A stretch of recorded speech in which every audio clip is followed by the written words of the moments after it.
আসসালামু আলাইকুম প্রিয় শিক্ষার্থী, আশা করি তোমরা ভালো আছো। আলহামদুলিল্লাহ আমি তোমাদের দোয়ায় ভালো আছি। আজকে আমি আমার 286 নম্বর লেকচার শুরু করতে যাচ্ছি। প্রিয় শিক্ষার্থী, আজকে 286 নম্বর লেকচারের শুরুতে তোমাদের প্রতি আহ্বান রাখবো আমার ইউটিউব চ্যানেল ফ্লার বিডি চ্যানেলটি সাবস্ক্রাইব করার জন্য। ফ্লার বিডি চ্যানেলটি সাবস্ক্রাইব করলে আশা করি তোমরা উপকৃত হবে। প্রিয় শিক্ষার্থী, আজকে একাদশ শ্রেণীর কাজ শক্তি ক্ষমতা অধ্যায় থেকে দুটি নতুন টপিকস এবং একটি গাণিতিক সমস্যা নিয়ে আলোচনা করব। আজকে নতুন টপিকসটির নাম হচ্ছে আনত মসৃণ তল বরাবর গতিশীল বস্তুর ক্ষেত্রে শক্তির নিত্যতা সূত্রের প্রমাণ। আনত মসৃণ তল বরাবর গতিশীল বস্তুর ক্ষেত্রে শক্তির নিত্যতা সূত্রের প্রমাণ। দেখো প্রিয় শিক্ষার্থী, এটা একটা আনুভূমিক তল। এই আনুভূমিক তলের সাথে কোনো একটি বস্তু আনত তলে দেখো এ বি সি, এখানে এসি হচ্ছে আনুভূমিক তল এবং এই তলের সাথে একটি হেলান তল এবি থিটা অবস্থান করে। মনে করলাম বি বিন্দু থেকে সি বিন্দুর দূরত্ব বা সি বিন্দু থেকে হেলান তলের সর্বোচ্চ বিন্দুর দূরত্ব হচ্ছে এইচ। এখন দেখো কোন একটি বস্তুকে, মনে করলাম কোন একটা বস্তুকে বি বিন্দুতে স্থির করে রাখলাম। কোন একটা বস্তুকে বি বিন্দুতে কি করে রাখলাম? স্থির করে রাখলাম। তাহলে দেখতেছি যে বি বিন্দুতে বস্তুটি স্থির অবস্থায় আছে, অর্থাৎ বস্তুটির কোনো ব্যাগ নেই। বি বিন্দুতে কোনো ব্যাগ নেই মানে দেখো বি বিন্দুতে যে বস্তুটি রাখছি সেই বস্তুটি আনুভূমিক থেকে সরাসরি এই উচ্চতায় অবস্থান করে, অর্থাৎ বিসি উচ্চতায় অবস্থান করে।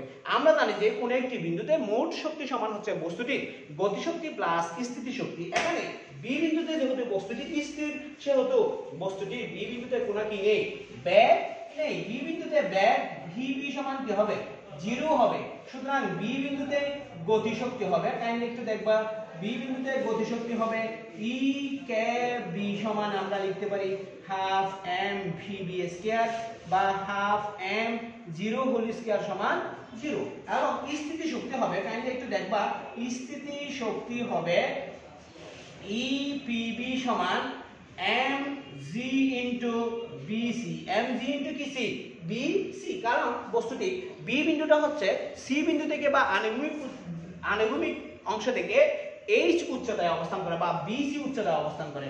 আমরা জানি যে এখানে বিসি সমান এইচ, তাহলে আমরা লিখতে পারি এম জি এইচ। তাহলে মোট শক্তিকে যদি আমি ইবি কল্পনা করি, ইবি সমান আমরা লিখতে পারি ই পিবি প্লাস ই কেবি। তাহলে দেখো ই পিবি সমান ছিল এম জি এইচ প্লাস 0, তার মানে টোটাল শক্তি আমরা পাচ্ছি mgh, অর্থাৎ বি বিন্দুতে মোট শক্তি আমরা পাচ্ছি mgh। এখন দেখো বি বিন্দু থেকে বস্তুটিকে ছেড়ে দেওয়া হলো, বি বিন্দুটি একটা নির্দিষ্ট সময় পর ডি বিন্দুতে পৌঁছালো, অর্থাৎ বস্তুটি একটি নির্দিষ্ট সময় পর কোন বিন্দুতে পৌঁছালো?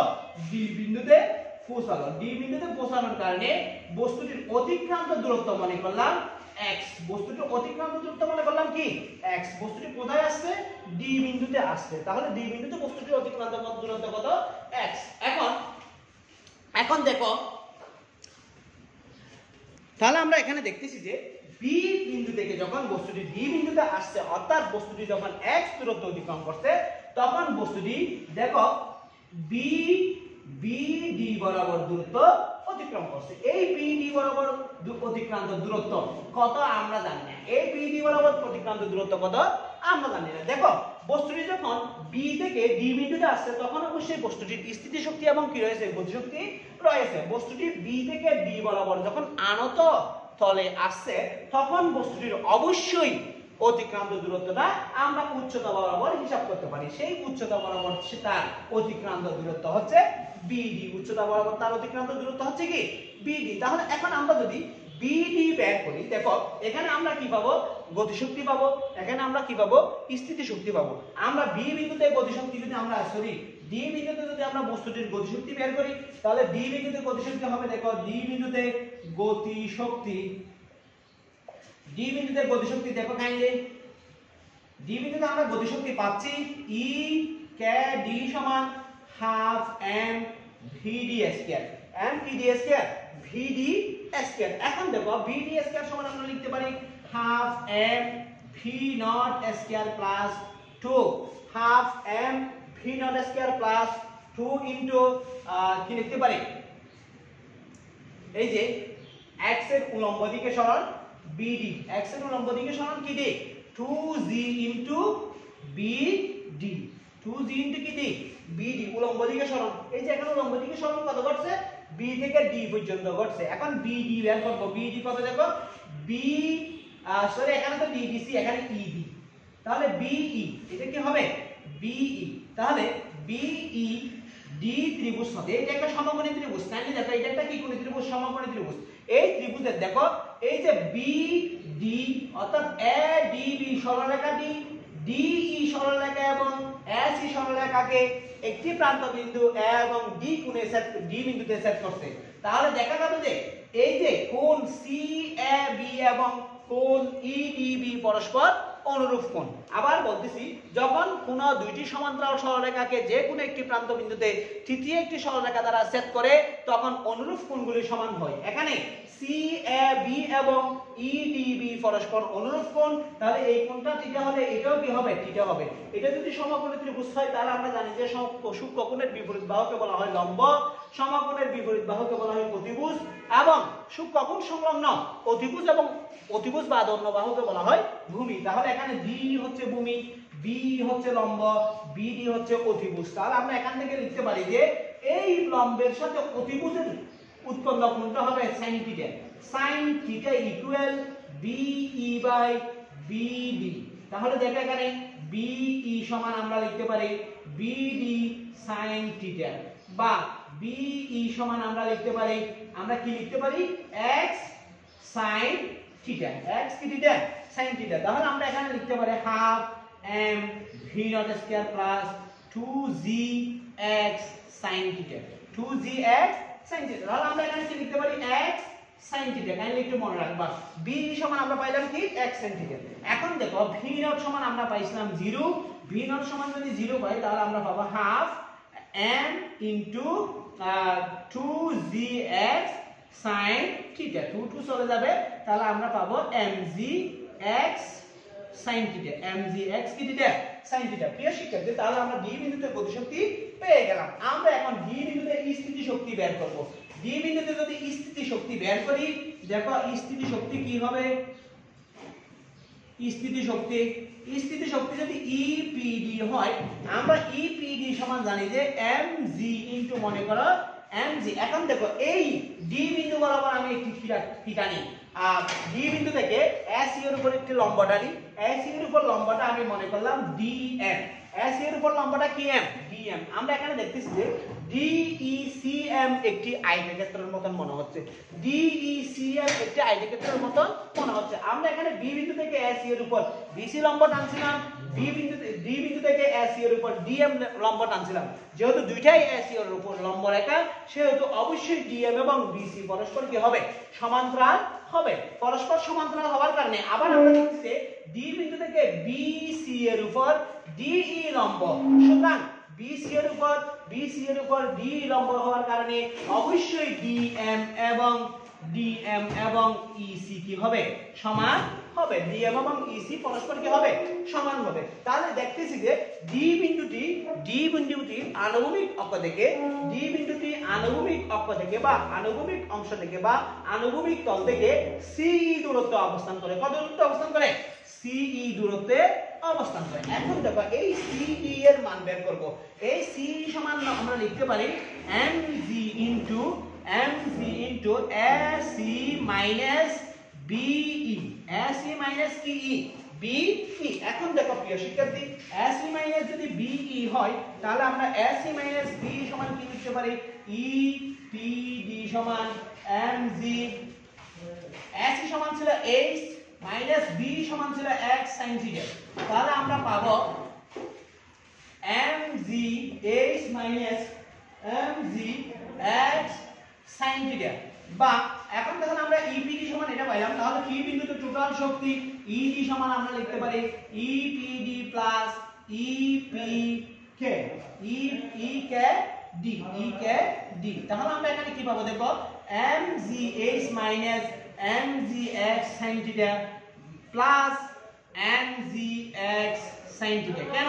আমরা ডি বিন্দুতে গতিশক্তি পাইছিলাম mgx sin থিটা, ডি বিন্দুতে স্থির শক্তি পাইছি mgh minus mgx sin theta. mgx sin theta চলে গেলে আমরা টোটাল পাবো mgh। অর্থাৎ আমরা দেখতেছি যে যখন কোনো বস্তুকে বি বিন্দু থেকে গড়িয়ে ডি বিন্দুতে আসে তখন ডি বিন্দুতে যে শক্তি পাই সেই শক্তিটা বি বিন্দুর মোট শক্তির সমান। তার মানে আমরা দেখতেছি যে বি বিন্দুতে যে পরিমাণ শক্তি পেয়েছি ডি বিন্দুতে একই রকম শক্তি পেয়েছি। এখন দেখো প্রিয় শিক্ষার্থী, আমি যদি এ বিন্দুতে চলে আসি, এ বিন্দুতে বস্তুটি যদি গড়াতে গড়াতে কোন বিন্দুতে চলে আসে, এ বিন্দুতে চলে আসে। দেখো আমরা জানি যে কোন একটি বস্তু যখন ভূমির দিকে পড়তে থাকে, একটি নির্দিষ্ট উচ্চতা থেকে নিচের দিকে পড়তে থাকে, ভূমি স্পর্শ করার মুহূর্তে বস্তুটির বস্তুটির আনুভূমিক উচ্চতা শূন্য, আনুভূমিক উচ্চতা শূন্য, কিন্তু বেগ সর্বোচ্চ। বেগ কি? সর্বোচ্চ। তাহলে আমরা এখানে কি লিখতে পারি? দেখো আমরা এ বিন্দুতে গতিশক্তি লিখতে পারি, এ বিন্দুতে গতিশক্তি লিখতে পারি ই কে এ সমান আমরা লিখতে পারি half M V A square, half M V A square. এখন দেখো এই ভি এ স্কয়ার মানে হচ্ছে যে যখন সে ভূমিকে স্পর্শ করার আগ পর্যন্ত চলে আসে তার অতিক্রান্ত দূরত্ব হবে বিসি। অতিক্রান্ত দূরত্ব হবে কি? বিসি। এই বিসি সমান হচ্ছে এইচ, বিসি সমান হচ্ছে কি? এইচ। এখন দেখো আমরা ভি এ স্কয়ার সমান লিখতে পারি V not square plus 2g into BC. 2g into কি? C BC. ভাগ ভি এ স্কয়ার সমান ভি নট স্কয়ার সমান যদি আমি 0 লিখি তাহলে পাবো 2gh। 2 কি? H, gh। তাহলে হাফ m ইনটু 2gh, 2 চলে যাবে, বাকি পাবো কি? mgh। আবার দেখো ই পি এ সমান mg। দেখো mg উচ্চতা হচ্ছে আনুভূমিক অংশ থেকে এ বিন্দুর উচ্চতা কত? আনুভূমিক অংশ থেকে এ বিন্দুর উচ্চতা হচ্ছে h সমান 0। তাহলে আমি এখানে mg ইকুয়াল mg ইনটু 0 লিখতে পারি, তাহলে টোটাল 0। সুতরাং ই এ সমান আমরা পাবো ই কে এ প্লাস ই পি এ সমান আমরা পাবো mgh প্লাস 0 সমান mgh। তাহলে আমরা দেখতেছি যে কোন একটি বস্তু যখন আনত তল দিয়ে নিচের দিকে গড়িয়ে পড়ে সেই ক্ষেত্রে আনত তলের বিভিন্ন বিন্দুতে তার মোট শক্তি কি থাকে? স্থির থাকতেছে। আনত তলের বিভিন্ন বিন্দুতে তার মোট শক্তি স্থির থাকতেছে। অতএব আমরা বলতে পারি আনত মসৃণ তল বরাবর গতিশীল বস্তুর ক্ষেত্রে গতিশক্তির নিত্যতা সূত্র কি থাকে? ধ্রুবক বা গতিশক্তির নিত্যতা সূত্র মেনে চলে। আশা করি প্রিয় শিক্ষার্থী তোমরা বুঝতে পারছো। দেখো প্রিয় শিক্ষার্থী, 20 মিটার উঁচু একটি দালানের ছাদ থেকে m বরের একটি বস্তুকে একটি টেনিস বল গড়িয়ে মাটিতে পড়ে। 20 মিটার উঁচু একটি দালানের ছাদ থেকে একটি টেনিস বল মাটিতে গড়িয়ে পড়ে। মনে করে এটা 20 মিটার উঁচু একটি দালান, এই দালানের ছাদ থেকে টেনিস বলটা মাটিতে কি করে? পড়ে। এখন দেখো বলটি যখন ভূমি স্পর্শ করে তখন তার বেগ, অর্থাৎ ভূমি স্পর্শ করার পূর্বে তার বেগ হচ্ছে vf সমান 25 মিটার পার সেকেন্ড। ভূমি স্পর্শ করার পূর্বে 25 মিটার পার সেকেন্ড। এখানে এই যে ভূমি স্পর্শ করার পূর্বে যদি এত হয় তাহলে আদি বেগ কত ছিল? আদি বেগ কত ছিল? অর্থাৎ ছাদ ত্যাগ করার মুহূর্তে কত বেগে করাচ্ছিল। আবার বলতেছি কোন একটি 20 মিটার উঁচু দালানের ছাদ থেকে স্মল এম বলের একটি টেনিস বল গড়িয়ে মাটিতে পড়তেছে। এই যে মাটিতে পড়ার সময় যখন ভূমি স্পর্শ করতেছে ঠিক তার আগ মুহূর্তে শেষ বেগ ছিল vf সমান 25 মিটার পার সেকেন্ড। আদি বেগ কত আমাকে বের করতে বলছে, অর্থাৎ পড়ার আগে। এখানে দেখো বস্তুটি যখন যে বেগ থেকে পড়তেছে, যেহেতু আদি বেগ ছিল, আদি বেগ স্থির থাকলে সেখানে আদি বেগ যদি স্থির থাকতো, অর্থাৎ সর্বোচ্চ বিন্দুতে আদি বেগ যদি স্থির থাকতো সেক্ষেত্রে গতিশক্তি থাকতো না। আমরা দেখতে এখানে বলছি যে আদি বেগ ছিল মানে সেখানে অবশ্যই গতিশক্তি আছে, স্থির শক্তিও আছে। তাহলে আমরা এখানে লিখতে পারি ভি আই সমান আমরা জানি না vf সমান 25 মিটার পার সেকেন্ড, h সমান কত মিটার? 20 মিটার। ভর m সমান me। এখন দেখো আমরা আদি গতিশক্তি, দেখো বস্তুর আদি গতি শক্তি আমরা লিখতে পারি ই কে আই। শেষ গতিশক্তি আমরা লিখতে পারি ই কে এফ। আদি বিভব শক্তি আমরা লিখতে পারি ই পি আই। শেষ বিভব শক্তি আমরা লিখতে পারি ই পি কে। এখন দেখো প্রিয় শিক্ষার্থী, যখন ভূমি স্পর্শ করার পূর্ব মুহূর্তে তখন ইপিএফ সমান অবশ্যই 0 হবে। ইপিএফ সমান কি হবে? অবশ্যই 0 হবে। এখন দেখো এখানে কিন্তু যখন আদি বেগ ছিল তখন অবশ্যই সেখানে একটা কি ছিল? স্থিতি শক্তি ছিল। আমরা লিখতে পারি শক্তির নিত্যতা সূত্র অনুসারে আমরা লিখতে পারি আদি গতিশক্তি সমান শেষ গতিশক্তি। ই কে অর্থাৎ আদি মোট শক্তি সমান শেষ মোট শক্তি E K F equal sorry E K I plus E P I সমান E K F plus E P F. এখন দেখো প্রিয় শিক্ষার্থী ই কে আই সমান আমরা লিখতে পারি half M V I square. এখানে E K E P I সমান হবে এম জি এইচ, তখন বস্তুটি এই সূত্রটাই ছিল, এবং এখানে আমরা ই কে এফ সমান লিখতে পারি half M V F square. এটা 0 হয়ে যাবে কারণ ভূমি স্পর্শ করার পূর্ব মুহূর্তে স্থিতি শক্তি কি শূন্য। এখন দেখো প্রিয় শিক্ষার্থী আমরা কি পাই, আমরা পাই দেখো হাফ হাফ দ্বারা যদি সব জায়গায় ভাগ করে দিই, হাফ দ্বারা যদি সব জায়গায় কি করি ভাগ করে দিই, তাহলে আমরা লিখতে পারি এম হাফ এম দ্বারা ভাগ করব। হাফ এম দ্বারা যদি সব জায়গায় ভাগ করি তাহলে আমরা লিখতে পারবো V I square plus 2g h equal V F square. এখানে লিখবো হাফ এম দ্বারা ভাগ করে, হাফ এম দ্বারা কি করে ভাগ করে, হাফ এম দ্বারা ভাগ করে। আমার ভি আই এর মান দরকার, ভি আই স্কয়ার সমান আমরা লিখতে পারি V F square minus 2gh, V F square minus 2gh। তাহলে একটু দেখবা V F square minus 2gh, তাহলে ভি এফ সমান ছিল 25 whole square minus 2 into 9.8 into 20। তাহলে আমি সরাসরি করব, কাইন্ডলি একটু বোঝার চেষ্টা করি। আমি যদি সরাসরি করি 25 whole square minus 2 into 9.8 into 20, তাহলে আমরা পাবো কত 233, 200 কত 33, 233, 200 কত